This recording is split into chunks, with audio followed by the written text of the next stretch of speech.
my friends. Welcome to Sort of Brilliant, a show where the characters are made up and Hogwarts house sorting absolutely does matter. My name is Rachel. And I'm her best friend and co-host, Lauren.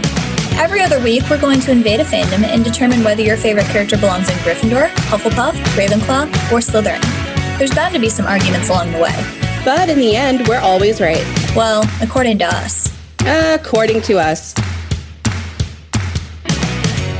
Oh my God, it's only been a day and shit went down. We left to go watch an episode. We saw episode 18 of Supernatural the other night called Despair. And listen, we said we were going to come back and tell you all about Cass and Jack, and that's what we're going to do, but what the fuck? Oof. That was a big one for Cass. Not that we didn't already have a million things to say about him, but man, after that episode, it was like yet another character study. It's like all these ending kind of episodes, they're really great character studies for these guys. And this one really nailed it on Cass and our opinion on his house. Yeah, and I mean, spoiler for all of you listening to this a month after the episode aired, which shame on you if this is a spoiler to you, but his arc is completed. So there is not much more we can learn about him canonically. Even if he does come back like we hope, he has completed himself. So this is a complete character analysis of Cass and his house. And I just want to say from last night's episode 2, we are really right about Dean. Like, I don't even know what to tell you. I don't know what to say anymore. We're right about Sam too, but Dean always like shouts in our face, "I'm a Gryffindor!" So like, yeah, it's just ridiculous. Like from the second the episode opened and he was like, "Oh my God, Jack's gonna die. How do we save Jack?" I was like, "Shut up. What the He was ready to sacrifice him 5 minutes ago. Like, oh my God, the roller coaster of a Gryffindor. Absolutely ridiculous.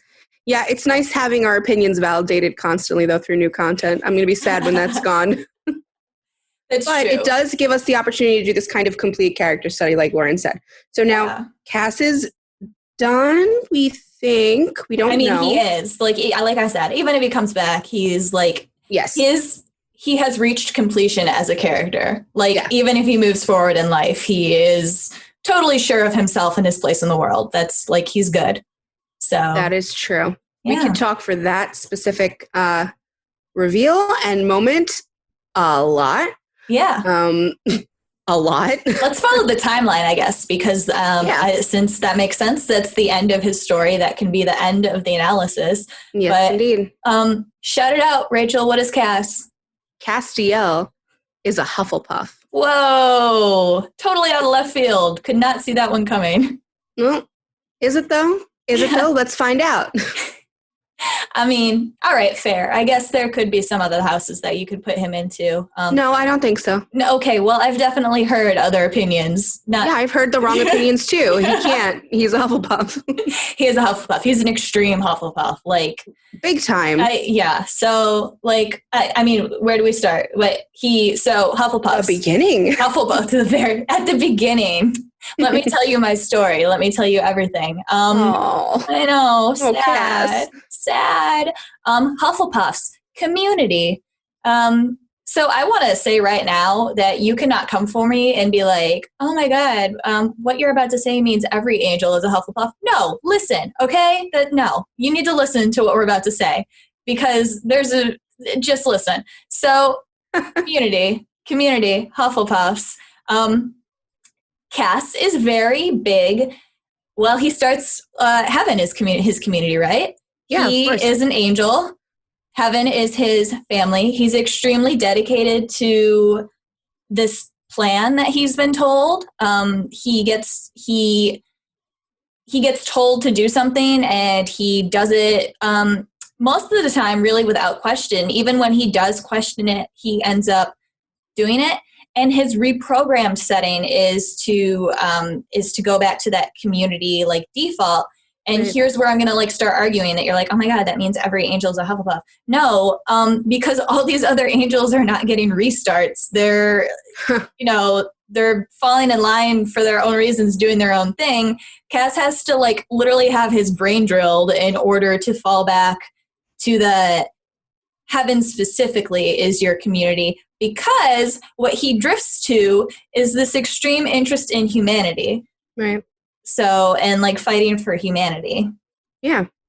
And it's true that every angel absolutely does not go back to community. I mean, well, you could make the argument for like, okay, that's really an extreme circumstance. We haven't seen much of that, right? I mean, not naturally on their own, unless they were forced to fall out of heaven. But hi, there's Lucifer. I mean, they don't all fall in line. And we've seen that more in later seasons. So no, not every angel will belong to the same house. Certainly not all Hufflepuff, just because they kind of return back to heaven. And a lot of them do act like mindless drones, but that's the point. Cass is anything but a mindless drone. And the very fact that he needs this constant reset really sets him apart. And there's a lot more reasons than the community aspect that Cass is a Hufflepuff, but that is a huge one. A huge one. Right. Because, go ahead. Yeah, like, I mean, we've seen so many other angels too, and they're always yelling about how Cass is not normal. Like all these other angels. So here's the thing I think that sets Cass apart is all of these other angels see heaven as like, I don't know, this all being like entity that is going to carry out this plan or whatever. They don't see it as an accepting place where you belong. They're just there doing their jobs and like carrying out what they're told to do, right? And like I think you see that in Cass, especially when he starts to listen to Dean about how he should rebel. I think you see that with Cass when angels start showing up and like questioning what he's doing, and he is consistently bewildered by why the other angels aren't seeing what he's seen, or why he can't talk to them about what he's seen. Like even the angels that aren't like super mean to him, like Gabriel or Balthazar or like angels like that, they still don't understand like what he's doing for humanity. And I think Cass is constantly like confused by the fact that he cannot look at people that he considers a part of his community and explain to them and not have them understand. Like that's confusing to him. He's like, you're my people. Why aren't you listening to me? Why aren't you at least trying to see what I'm getting at and like trying to like respect my choices? Like it's just something that he cannot wrap his head around, which I think is another huge thing. As a Hufflepuff, you expect support from your community, right? Not just support when they think you're doing what they want you to do.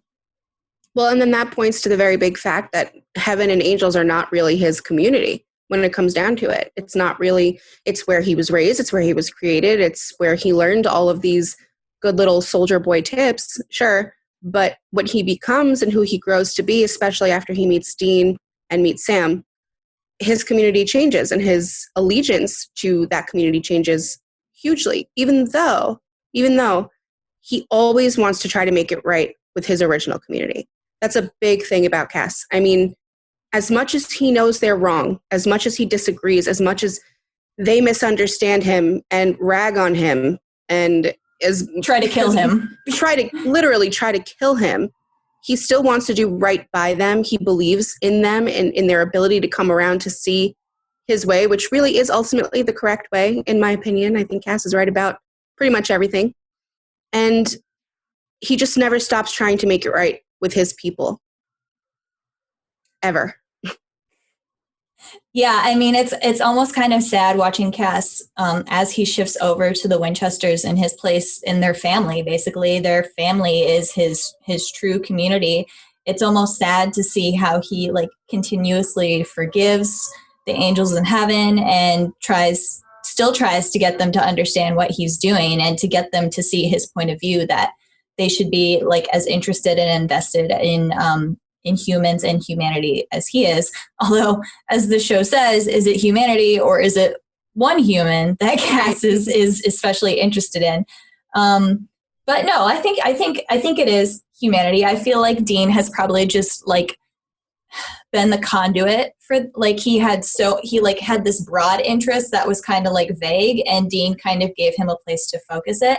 And I also kind of think of the Winchesters as providing a transitional community, because I guess I'm going to go a little bit into the ending now. So last episode, Chuck told us that our cast is actually the only cast out of all of the millions and millions of universes that has ever rebelled. So Chuck has made like a million different universes, and even with Dean asking him to in those other universes or whatever happened, I assume that Dean had to have tried in some other universes.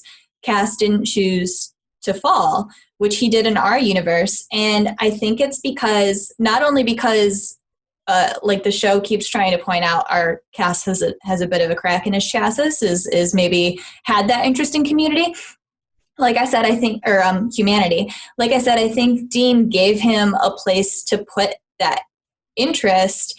And I think he like gave him a different community. Like I like, this is all assumption, obviously, and like this is all fictional anyway, but I'm guessing in those other universes that Cass didn't really see a place that he could go that he could replace heaven with as like a belonging place, like as another community. Even if Dean was offering, I don't think other Casses would have seen the Winchesters as a place to switch to. Like as a place to be supported. And that's really what Cass needs. That's been his problem all along, is that he feels like he doesn't belong places. Like he is yearning for a place to belong. Right. And when he does feel like he belongs, that becomes his people so instantly. And it's not even just about them welcoming him, right? Or making him feel like he belongs.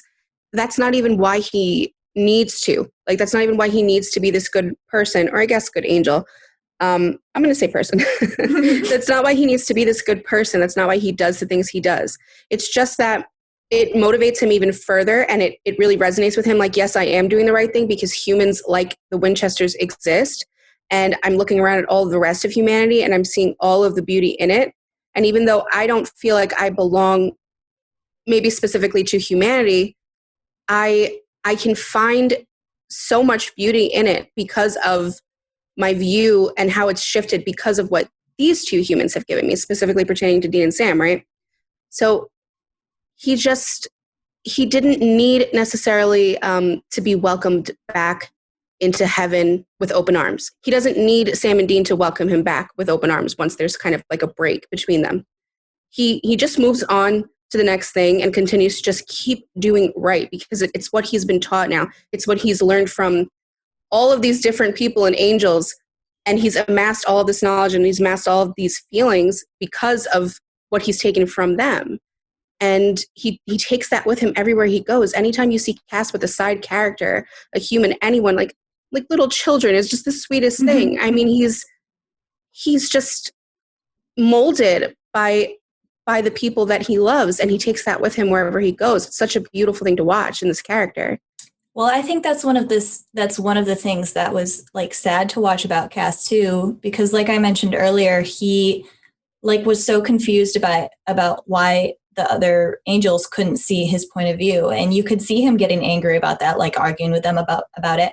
But I have never seen him confused like that over why humans, or especially the Winchesters, aren't seeing his point of view. And I really think that's because Cass didn't feel like I felt like he was trying to earn his place, and he didn't feel like he'd earned it yet. I feel like he was trying very, very hard to have a place among humans and among the Winchesters. And so that he felt like he understood that maybe they weren't seeing things the same way as him. Like, it was just really sad because Cass was giving all of his love to humans and to the Winchesters. And the reason that he wasn't expecting it back, like a Hufflepuff should, is because he didn't feel that he had earned it yet. Like, the entire show was almost Cass trying to earn his place in this new community that he had chosen, which is another, like, that's a thematic thing for the show, that it's about choice, especially Cass. Cass has become basically the role model of choice and free will on the show. So he was choosing this new community, and I feel like he hadn't felt that he'd earned a place. Like, the entire show was, this is my choice, and I understand that people aren't accepting of me yet, so I have to continue to do better so that they are accepting of me, and so that I can start to think about them as family. Right. Getting very melancholy about Cass. Yeah. Yeah, it is. It's a sad time to think about Cass in general, but then when you think about the really great parts of it, what comes from that, I mean, his relationship with Jack, that's when you also really see how badly he wants to give this kid a community too, how badly he wants to give this kid a family and take him in, and immediately becomes part of his people. Like it took no time at all.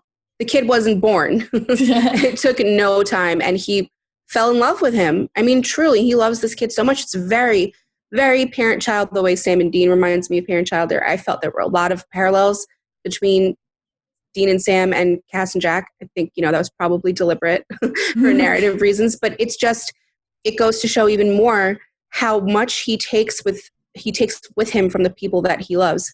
He saw that in Dean and Sam, and I think he really, really took that with him with Jack and modeled so much of it after Dean, and how he saw how he would do anything for Sam and would give anything for Sam. And he just had this instant loving connection with this kid. And it took nothing. Cass loves so, oh my God, guys, I'm getting so sad about him too. Oh, I can't. Poor Cass. We're like following into the fluffy little Hufflepuff stereotype here, but I mean, I guess I have some points that we can flip to the harder. Emo Cass hours are over. No, I mean, I'll do the transition emo. I think you can see like that evolution too, especially with like wanting to be a part of a group. You can see as early as season 6 when Cass is actually leading the civil war against Raphael with the Angels. He does not like being a leader. Like, he does not want to be in that position. He wants to be a part of this group moving forward. And I think coming back to like Jack, he's certainly a father figure, but I feel like he's doing his best, like Rachel said, to bring Jack in at an equal level, at be a part of the family group level, as opposed to like leading Jack. Are you crying, Rachel? No. I'm very upset about Castiel. Okay, I'm very upset. No, I see where you're going.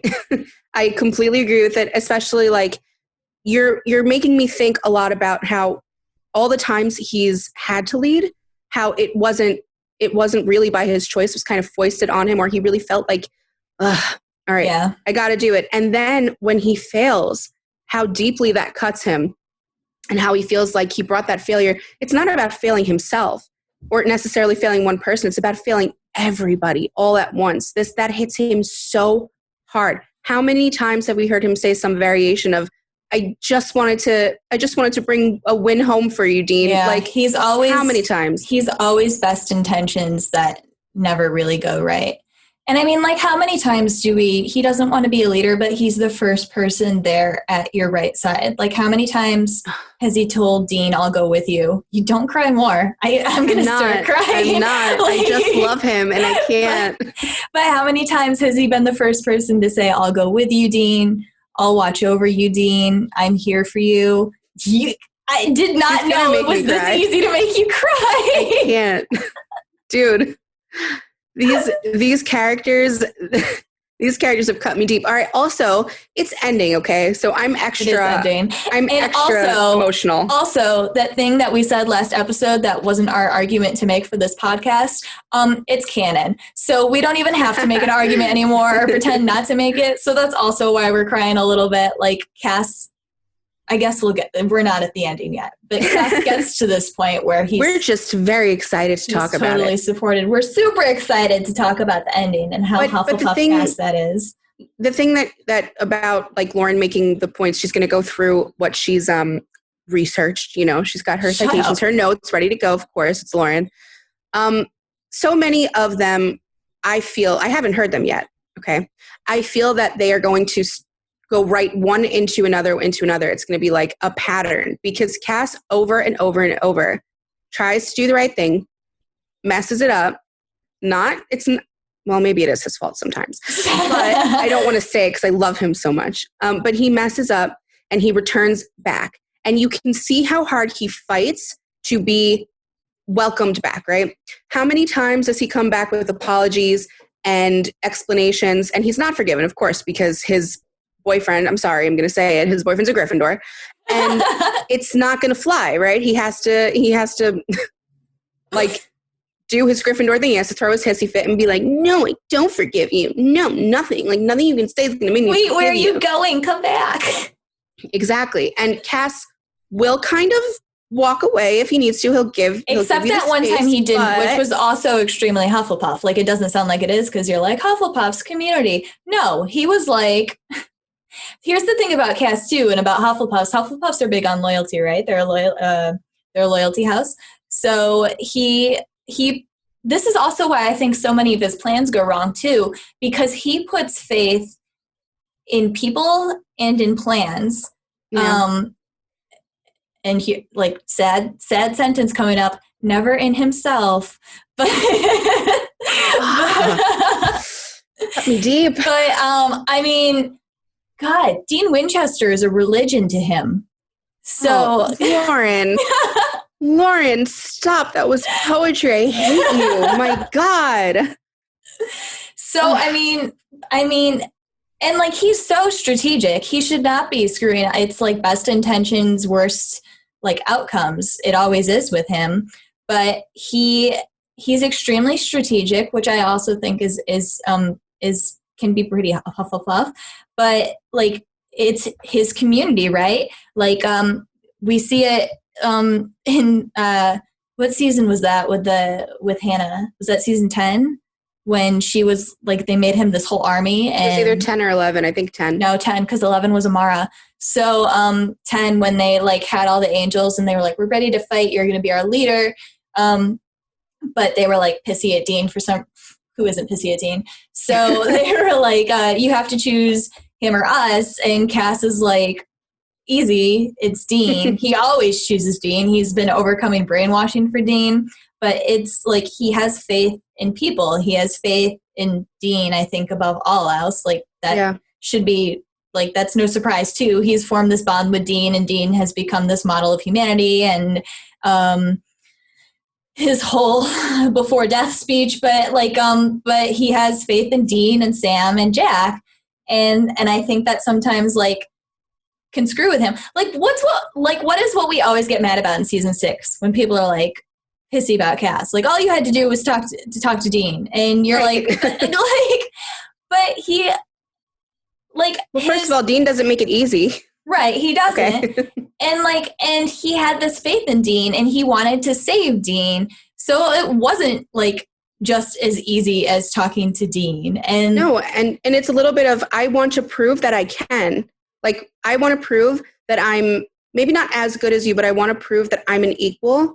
And I want to earn my place here. So I don't want to have to come running to Dean and go running to Sam and explaining myself every single time. They don't come and explain themselves to me because they have faith in each other, right? Well, I have faith in them. And that, in turn, I hope they have faith in me. And I'm going to prove that I can handle it. That was Cass that season. I see that in Cass a lot, even in later seasons too. Like, he goes with it. He goes with what he thinks is best. And it's because of what he's learned from them. Like, that's, I think, the sweetest and saddest thing. It's almost like watching this little kid run behind, like, the teachers and the experts to be like, I can do it too. And it's because he wants to prove that he can. And then Dean Winchester rushes in and goes, how could you be so stupid? And you're like, and he's like, yeah, I was, but I'll get him next time for you, Dean. No, and it's also like, I was doing what you have done before, so I'm trying to understand where the stupidity lies here. Yeah. Like, it's a chicken egg situation. But I don't know. I guess enough about, like, Hufflepuffy soft Cass. Right. Cass does not give a fuck about you if you're outside his circle. Nope. Like, you could go die. Have fun. Like, what is it? Well, let's disclaimer, not like about humans who need help, right? No, well, but like, I'm saying, like, he's not, he's a good person. So he has some level of, like, I'm going to help people that every good person does. Right. But he's really not all that bothered if he is almost in the same vein as Sam. If he's, sorry, if you're in a room with Dean Winchester and there's a gun pointed at both of you, Dean Winchester is a survivor. Like, I don't know what to tell you. And he's not going to feel like like he'll feel bad about it because a person died, but Dean is alive. So, and I mean, we see it too in like that recent episode with the fucking Sergey guy or whatever, but they needed him to help Sam, and he was like playing them once again because they keep calling him and he keeps not helping them, and then they somehow call him back the next time, but like he was not going to help Sam and Sam was going to die, and Cass was like, I'll kill your niece. Yeah, he did. So he did say that. I mean, that right there tells you so much of what you need to know about how Cass has changed and how he's learned and who he's become, right? Like, people, I think that maybe humans may have been like kind of ants to him, right? When he was an angel, when he was in heaven. I mean, the way that kind of all the angels see humans, like expendable, whatever. He comes down, he meets Dean, he goes through this whole relationship with Dean and Sam, and he starts to value them deeply, and he learns about how amazing and incredible they can be. And so then he starts to take this into himself. He puts it back out towards them. Now he wants to help them. He wants to save them. Ultimately, he wants to be there for everybody. He wants to help any way he can all the time. But you fuck with his people, he does not care. He just doesn't. When have you seen Cass flinch? Like, it just absolutely does not happen. Especially if Dean or Sam is being threatened, especially if Jack is being threatened. It's over. He'll put you in a chokehold. He'll push you up the wall. He'll get what he needs from you, and then he'll leave you there. He doesn't care at all. Whereas maybe like Sam would try to rein it back a little bit. Maybe Dean would try to find another way around it. Like, Cass is going right for it. He's going to be like, you're going to give me the information I need. Like, immediately. He doesn't care. Or like faith in a plan, right? Like, I know everybody's all upset about it, especially with Jack becoming a character, but he killed that Nephilim at the end of season 8. He was like, right. Yeah, lock up the doors to heaven. Like, let's do it. I'll kill this innocent person to do that.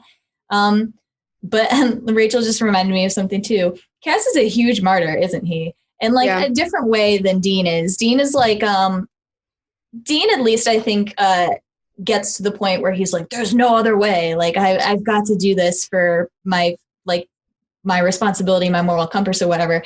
Cass like sees a sword and is like, let me throw myself on it. Like, yeah.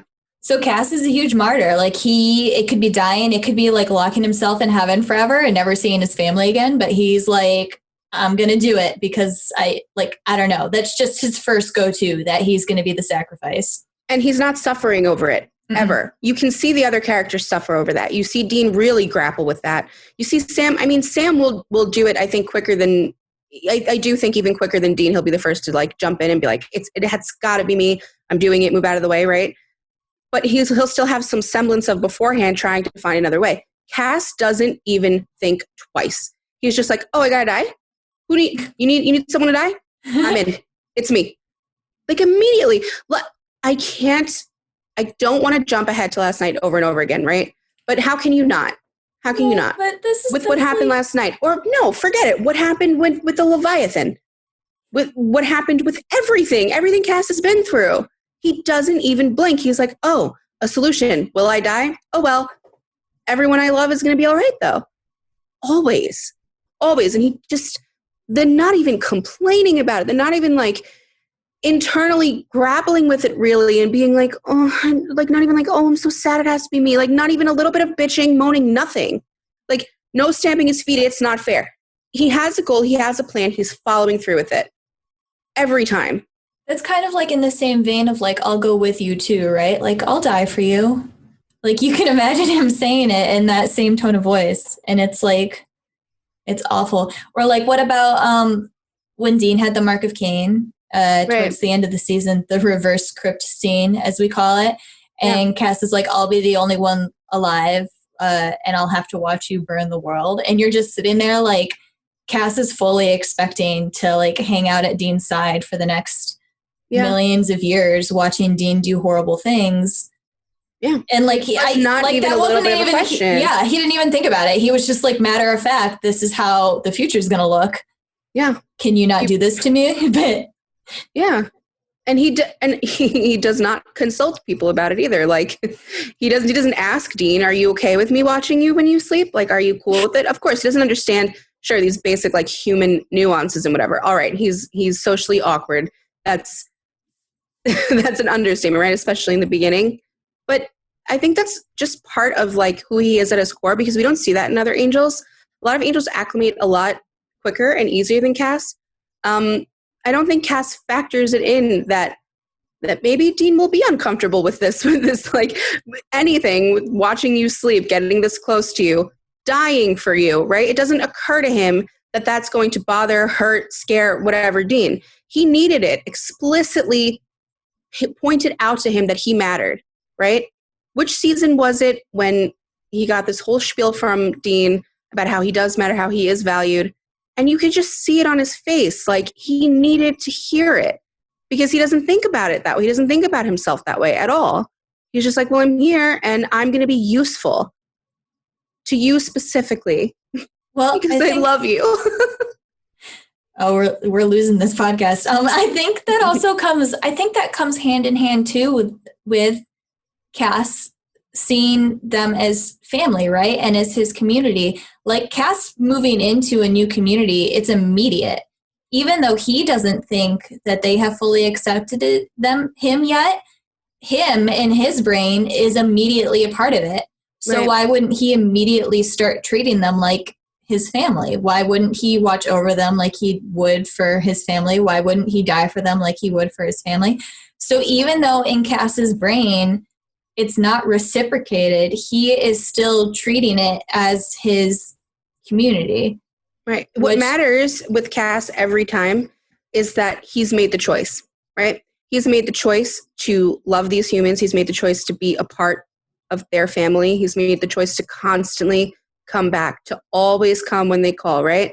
That's Cass. He didn't ask them, is it okay? He doesn't like ask to ride, in the Impala, whatever. He just, poof, he shows up wherever he's needed. He chose them. And just like with anything else with Cass, so much is about choice and the choices that he makes. His choices are so important to him and relies so much on his loyalty and allegiance to things, which is so very Hufflepuff. To make another point about Cass and his community and the people that he chooses, right? Let's take a look at the people that he's chosen, the two humans that he's chosen to align himself with and want to belong to so desperately. Sam and Dean are the most broken humans that have ever existed in of all time, right? In Supernatural, okay? I'm sorry. I mean, they're messed up. And he so badly wants to belong to them. He so badly wants to be like them, right? Be a part of them. He wants to be part of them and so badly wants to die for them. Like he wants Dean to love him. Yes, he wants Dean to love him. He wants Dean specifically to love him. Sam too. He wants Sam to love him. He loves Sam so much. Oh my gosh. And like, okay, I'll dip into the ending here. He tells Dean, you made me care. You are the one who like taught me to care about Sam and taught me to care about Cass and why I care about the world. Like that's straight up choosing a family to like emulate, right? Completely. Yeah. He I don't want to say he copies them. Not necessarily. It's not he's not like biting off of them or anything, but he's sort of modeling himself after them. Like they are the quintessential. They are everything to him. They're what people should be. They're his heroes, I think. I think he so badly wants to be like them and be on equal footing with them, even if he maybe doesn't think he deserves to be, because he's really down on himself all the time, which that's probably why he doesn't value himself very much and why he's so quick to fall on the sword for them. But I think it says so much about him that he chose those two, that they're the ones who really broke through everything to him. All of how many years has Cass been alive as an angel? And he meets these two guys and it's just broken. It's shattered. His worldview is completely different. Like he learns so much from them so quickly. And it's like he said to Dean, they taught him, well, let's be real. Dean taught him so much about how to care and how to love, right? I was going to say, they're so broken, but probably what he really, what he felt most about them is how well they love and how much he wanted to love like that and to be loved. Not even as a romance, with Dean. He obviously wanted that too, but to see Sam and Dean's brotherhood, to see their brotherhood, and to realize that he does not have that with any of the other angels, And to want that with some, Rachel's going to cry again. I am. To want that for himself. And he really did his best to be worthy of it. Oh God, he really did. And you can see that matters to him almost more than anything sometimes. I mean, of course, not more than the mission in that moment, right? But it matters so deeply to him that they love him and they see him as an equal. And he, I think that he loves Sam as deeply as he loves Dean. I mean, I think it's in a completely different way, obviously, but they both have given him so much. And I think that he's so grateful to them. And I think that once he's decided that he's grateful to you, you have him for life. That's you've hooked him. He's loyal to you forever. Rachel and I promised that this would be a yelling show. And instead we're simping for Cass because he's just died. But I mean, I guess the one thing I can say, unlike Sam and Dean, we are for once in pretty big consensus with one, the fandom, and two, what the stereotypical reading of houses probably would say about Cass, that he's a Hufflepuff. I have seen Cass has a super strategic mindset, right? He's a warrior of heaven. Of course he does. And like it's been brought up a lot of times that he was an especially good strategist. So I've seen some people kind of like to put him in Slytherin for that sometimes. And what I will just say about that, again, I don't think this is a big pushback, but I don't like Slytherins use their cunning and manipulative tactics to get what they want, right? And Cass never thinks about himself. All of his strategy is always to serve the people that he has chosen to align himself with, or in order to not inconvenience them. So like not speaking to Sam and Dean in season 6, all of the chess pieces he was playing was in order to let them continue to live their lives without being bothered, which is just hugely selfless for those people, those lucky people that get to be a part of the Hufflepuffs community. But also the other thing I would say is that Cass is also just like he's not super into being a leader. I have never seen him be extremely into power. Like even, No. I will say like first, like the souls that he took from purgatory, he wasn't taking them really necessarily to have power. Like, yes, he wanted to win the Civil War, but it was more about it was a strategic move to get them before Raphael got them, because Raphael was going to get them. But also, I mean, here's something that I hadn't even really thought of. Throughout the show, Cass continuously loses his status as an angel by losing his powers. And the only reason he's bothered by it is because he thinks it makes him not useful to his family. The only reason. He doesn't feel like whatever the supernatural entity equivalent of emasculated is, like he's not really bothered by the fact that he can't. Well, I mean, he probably is, right? Because it's part of who he is as a being, like his powers are a part of him. But I don't think he is like selfish, like power-wise. I don't think he's like, man, I can't fly anymore, man, I can't snap people out of existence anymore. No. His biggest concern is that he cannot help his family. Cass, even if he falls completely as a human, or even if he had gotten that opportunity, right, he would have been the one angel who fell, who tried so hard to be the strongest human ever based on like what he has, right? I wouldn't see Cass like walking around outside with his head down looking at the ground like, well, I lost all my powers and now I'm not of use anymore. No, he's going to find a way to be useful, because that's his whole thing. He wants to be useful to you. He wants to be useful to the Winchesters, because in turn, the Winchesters do everything for the world, for each other, of course, and for the world. So it matters to them and it matters to Cass. Well, so the first thing he did as a human was give money to a homeless lady, all of his money. Absolutely. And I mean, if that doesn't tell you who Castiel is.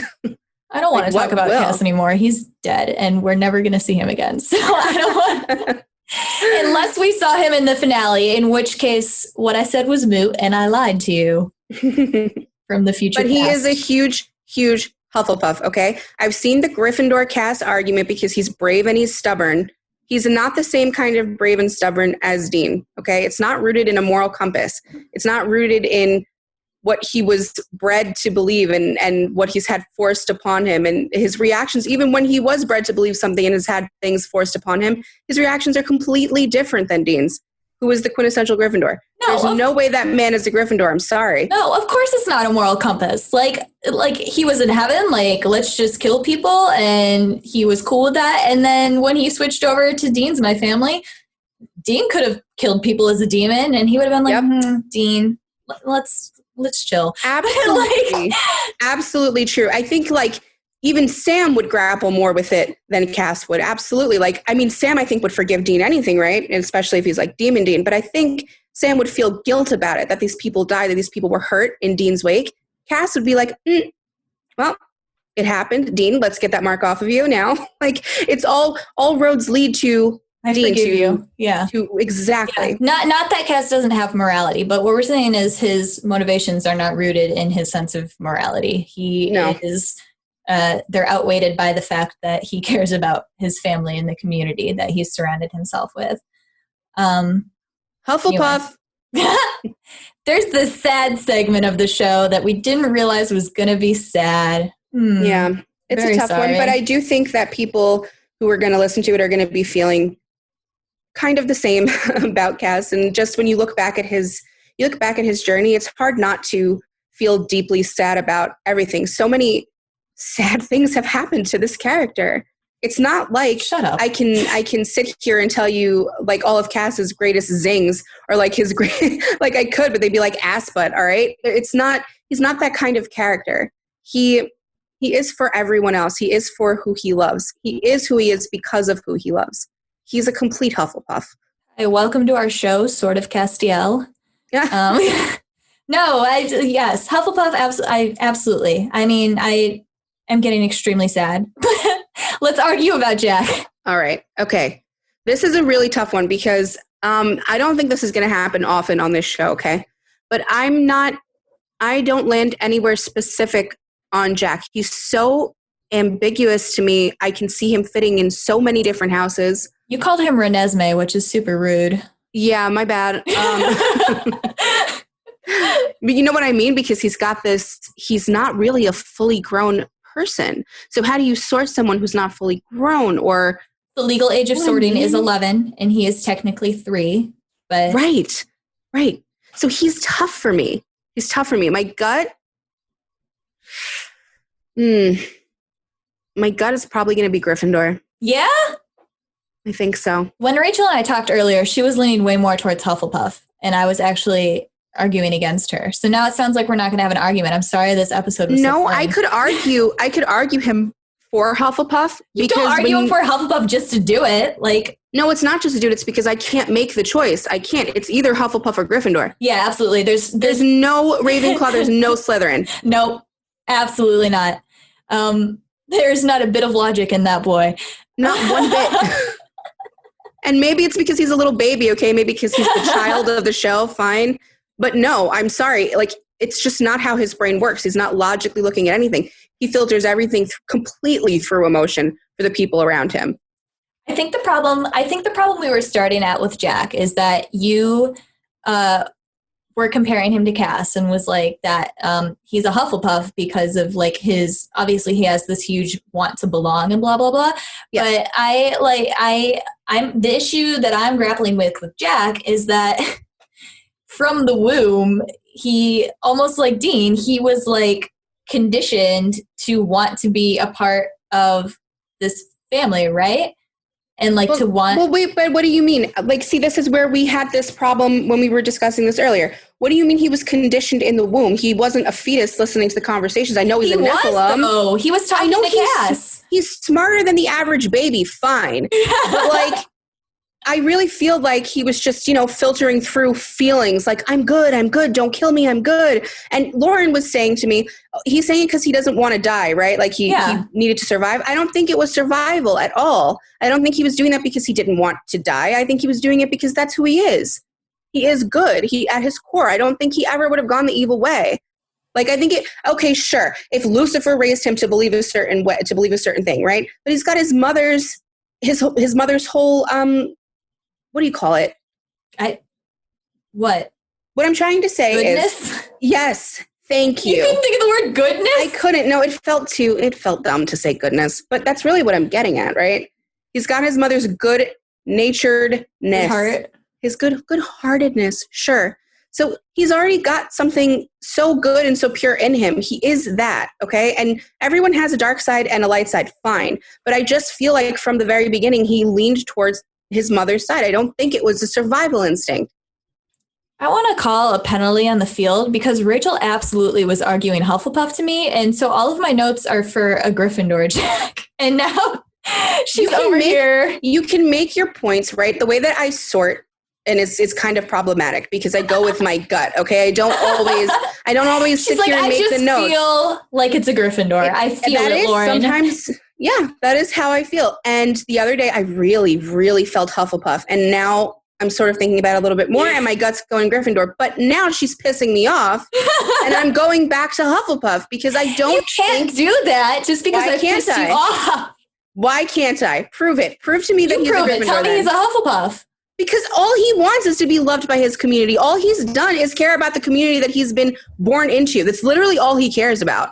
I'm sorry. It's Sam, Dean, and Cass. And he so badly wants to be loved and accepted by them that it breaks your friggin' heart every time Dean fucks up and says something stupid like Dean does.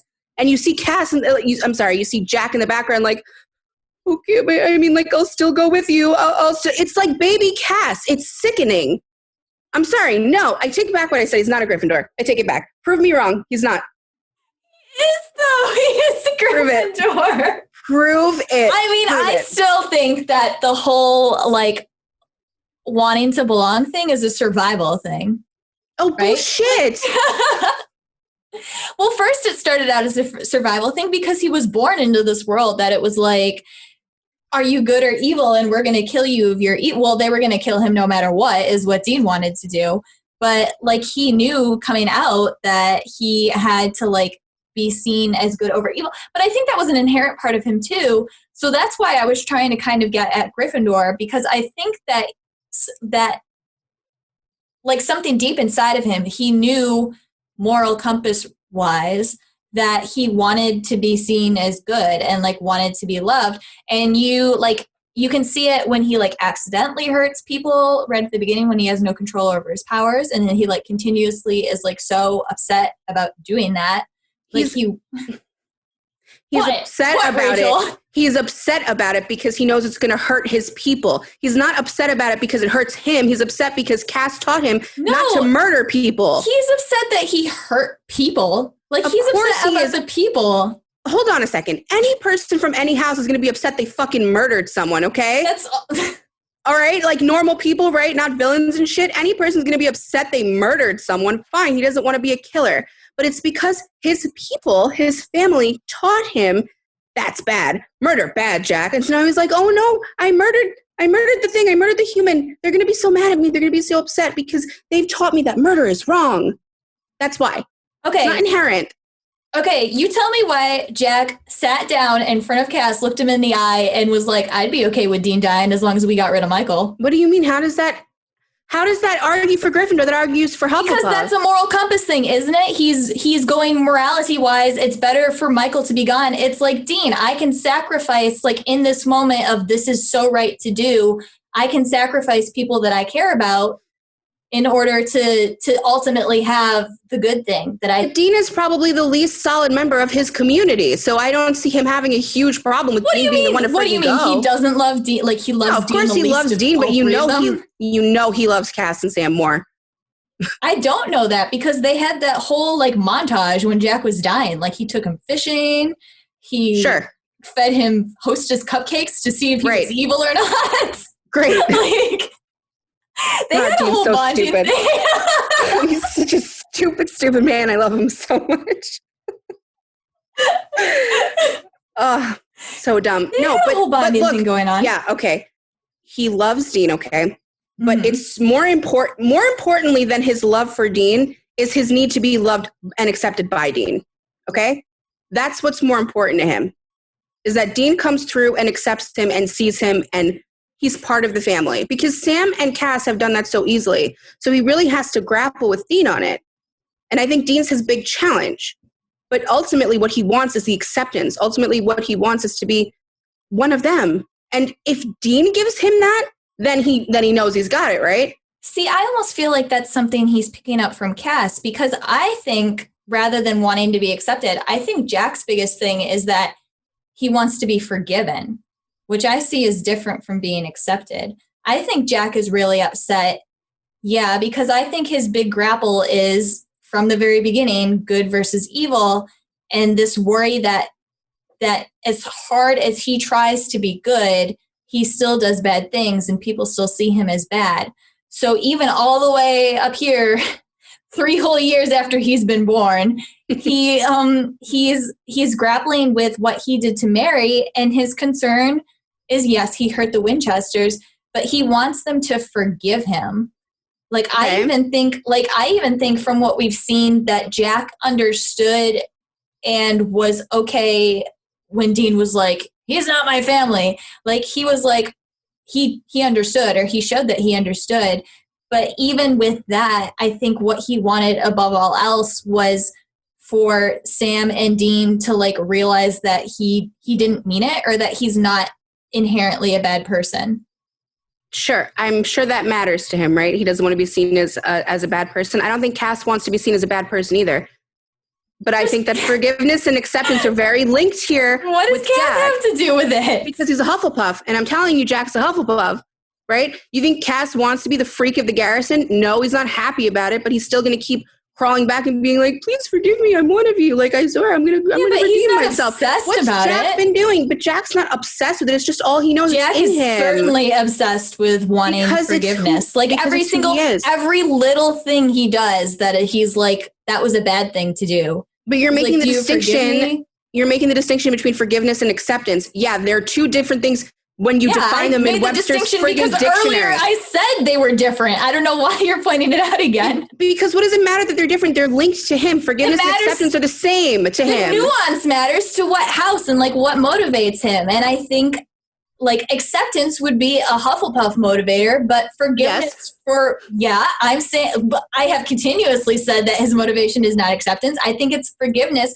for seeming like he's done a bad thing, because he doesn't only seek forgiveness from Sam and Cass and Dean. He, like with Kaya, because he sent Kaya to the dark world, he wanted to get her back because he felt that was the right thing to do. And he wanted her forgiveness for doing that to her.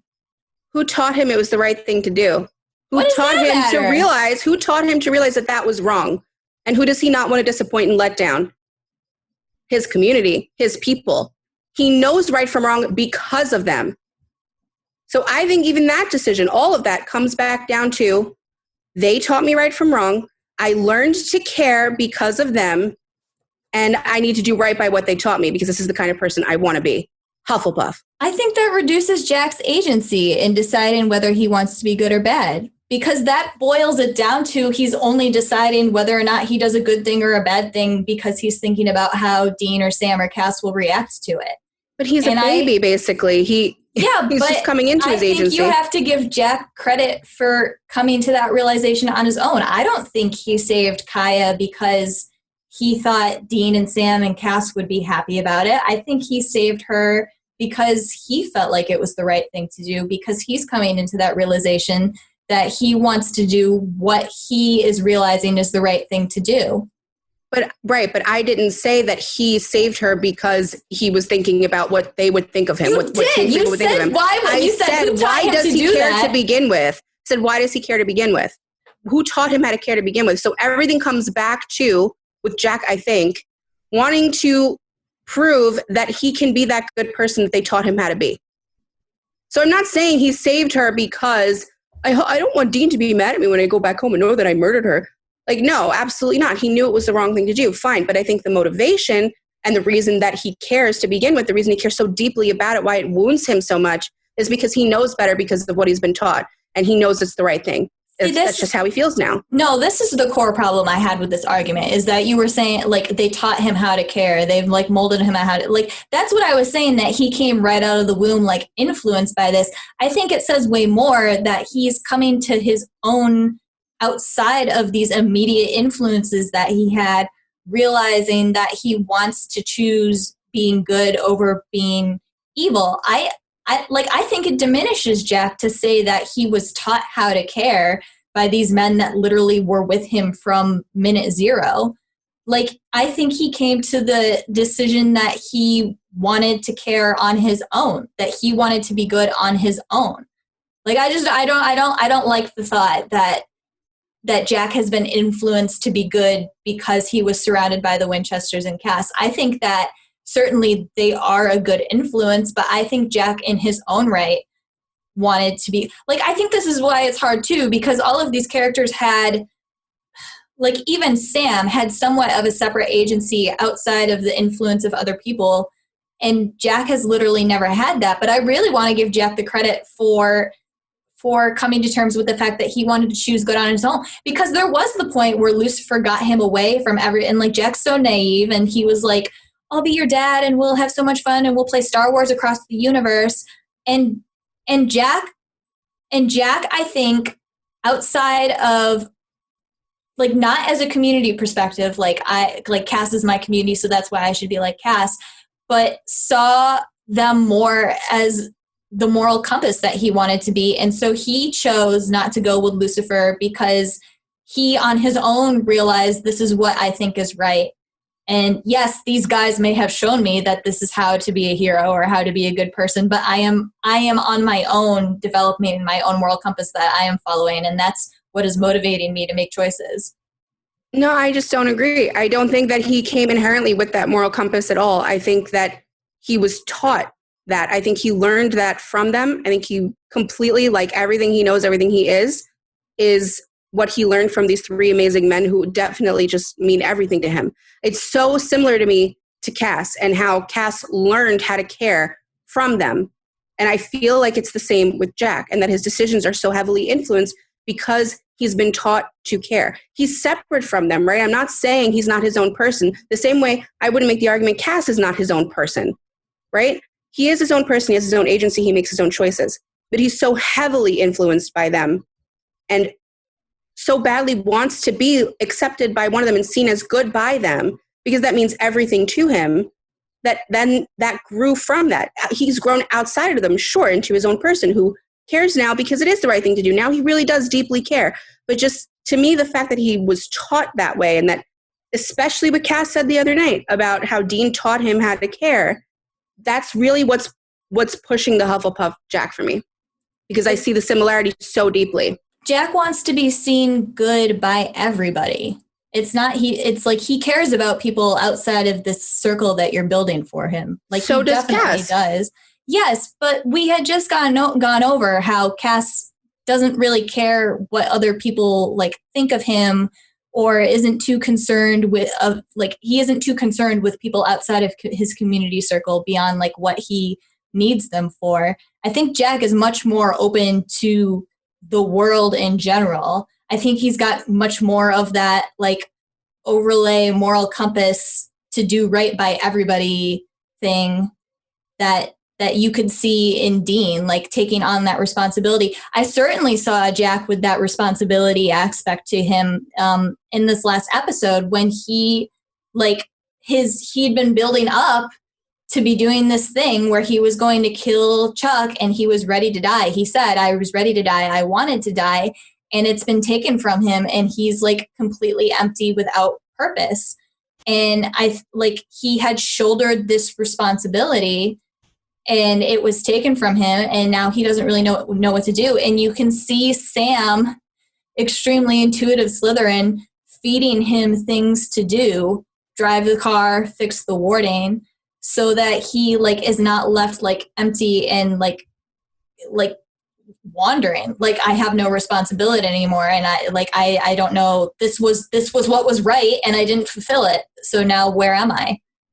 Right, but this is why Jack is so hard, because is that naivety inherent? Is that that capability to just like go with the flow and have this, or even just to have that moral compass like you're talking about? Is all of that inherent, or is it because he's a naive little child, because he's not developed enough to be sorted into anything definitively, because he's walking this Hufflepuff Gryffindor line? There's absolutely no sidestepping into Ravenclaw or Slytherin. It's just not happening. So he's thinly on this line for me. And I could flip over to you. You were earlier. I don't know. Very hard. You flipped out of spite. Well, maybe I did. I did write down that he is hugely admiring of Dean, and it's less to do with belonging to community and more about emulating Dean. Like I can definitely see that too. Like Cass and Jack's relationship, and even Sam's, I can see as like a community. I'm making quotation marks, community relationship, but with Dean and Jack, because like you were, I cannot believe you said that Jack loves Dean third most out of all of them. But that's how I feel. You're like the expert on Jack. All the Jack haters can be with you there. But I think I think his relationship with Dean especially is like as a role model and not as an equal. I think that's the thing too. I think he's extremely happy to have these men to tell him what to do and like to kind of move his needle and teach him right and wrong. But Dean especially, and like the activities we see him doing with Dean, like driving for the first time, going fishing, blah, blah, blah. It's more about emulating Dean. And I feel like, because here's this too, and you can argue that it's like a bad choice of the show or whatever, but when Jack is first born, Sam takes on the role of like parenting him because Cass isn't there right away. And Sam is the one that Jack is using as like, why should I be good? Like Sam is giving him his like mom's videos and like teaching him his powers or whatever. But Jack so easily switches to Dean as that figure, as that like, this is who I should emulate for goodness, that I really like, I'm really putting it in the Gryffindor field of like, he like, as soon as the Gryffindor doesn't want to kill him and isn't mad at him, he's like, all right, this is who I'm following around like a puppy. So I know how to be good, and I can figure out what my compass is. And like, I feel like he sees Dean as a like a morality model almost. Yeah, but I don't think a Gryffindor needs a morality model necessarily. I don't think so. I think you have one inherently. I think there's no fighting against it. I don't think you need to look at someone, look up to them for it. I don't think Dean had a morality compass when he was 3, really. Then this whole argument's moot, because then we couldn't be arguing for 3-year-old Dean Gryffindor, but it's completely different. When did I ever argue for 3-year-old Dean Gryffindor? But I'm saying you couldn't. We can't use the argument that he's 3, so whatever, like this way works, this way doesn't, right? You already used it. I'm just bringing up an argument you've already brought up. And you said we can't, so we moved did it because you brought it up twice. Fine. He's not 3. He's 11, and he can be sorted correctly. He can, but a Gryffindor doesn't need a morality model. Fine. So ignore that he's 3. He doesn't need a model because he's not 3. He knows his morality. He sees it in Dean. That's what he's doing. No, I just think he admires Dean the same way that Cass admires Dean. No, he's in love with him more, and I didn't say that. That's not what I was saying either. But the reasons that Cass admires Dean, I do not think are anywhere close to the reasons that Jack admires Dean. Of course not. No, I don't think so either. No, I just think he sees something in him. I think he sees something in all 3 of them that's so inherently good that he wants to make them proud, be like them, be part of them, be accepted by them, be forgived by them, right? It's not about going, I want to be just like you because you know what's right and you have this moral compass, so I want to follow that way. A Gryffindor would just know. A Gryffindor would absolutely just inherently know and act, and he doesn't. That's it. So I'm for Hufflepuff. I'm for Hufflepuff Jack. I was looking at like Soulish Jack too, and like it still wasn't. I mean, I guess we haven't seen a soulless Hufflepuff, so I don't really know what it would look like. But Jack, during his soulless phase, was working so hard to hang on, to continue doing good. Like, I want to be the one to do the right thing. Like, going to save Kaya happened during well, he had no soul. Mm-hmm. But we already talked about this in the last episode, that everyone reacts to having a soul completely differently. Well, yeah, but I'm saying that I think he reacted to it in a way that a Gryffindor would, that they would struggle to hold on to this is what's right. Because I think what soullessness does is takes away your morality and your empathy. So I think a Gryffindor would be really, really concerned with continuing to ensure that they are doing that because basically it's like my compass is gone, so I want to keep doing the right thing. I don't agree.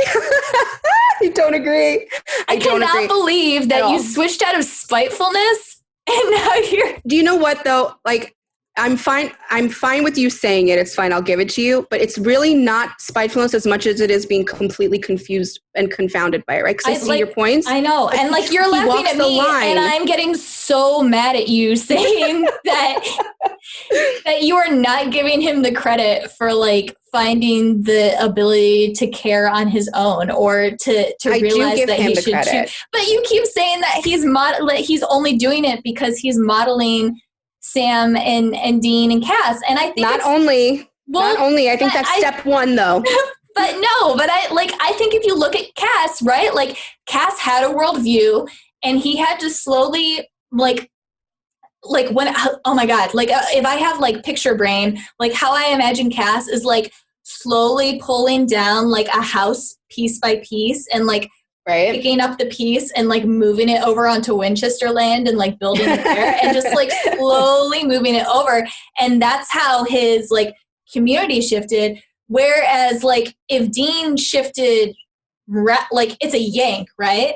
Like he yanks the base out and everything falls down. Okay. And I think that Jack's life has been a series of yanks. Like he hasn't been methodically moving, like he hasn't started with something and then been moving it into like where his community is kind of molding him into. I think he's been like yanking his way through, like, because I feel like Gryffindors are so chaotic and like all over I really do feel like it's the needle of the compass and it's like jerking. And it's like when your morality is not steady, it's like jerking to these, like, you're like, oh, this is the right thing. This is the right thing. This is how I be good. Like, and I feel like that's been Jack. I see what you're saying, but I think that unsteadiness isn't because of the moral compass. I don't think that chaos is because of the moral compass. I think it's because of the community aspect. I think that his issue with that, everything you just described, is because of where he wants to belong and how badly he wants to belong somewhere. That's my take on him. But I still think that like that is a product of him being born alone with no, like with just nothing and no, like it's like it, like I real like more so than like they taught him how to care. I feel like that is more of a probability of being conditioned, that you're born alone and helpless and like it's these three men that are available. So of course to survive Darwinism, you attach yourselves to them. Like, and of course you don't want them to kill you when you're like this young like baby, so you make them like you and you like wave your little hand up and go hello, and then they don't want to kill you. Boy, that makes him sound a lot more manipulative than I think that he is. It's not manipulative. It's like, it's living nature. That's what all living things do. Sure, babies are cute so that we don't murder them. Yes, exactly. Yes, I know what you're saying. Yes. I just don't find that to be the case with him. I just don't. Because he's such an interesting kind of character. Yeah, he is. The normal Gryffindor stuff, I don't see it for him. He screams Hufflepuff to me. I think it's such a cop-out to call him a Hufflepuff. I don't agree. I think it's way harder to make the argument for Gryffindor. You have not convinced me. Final sortings. Cass is definitely a Hufflepuff. We will never disagree on that. Never. And we're torn straight down the road on Jack.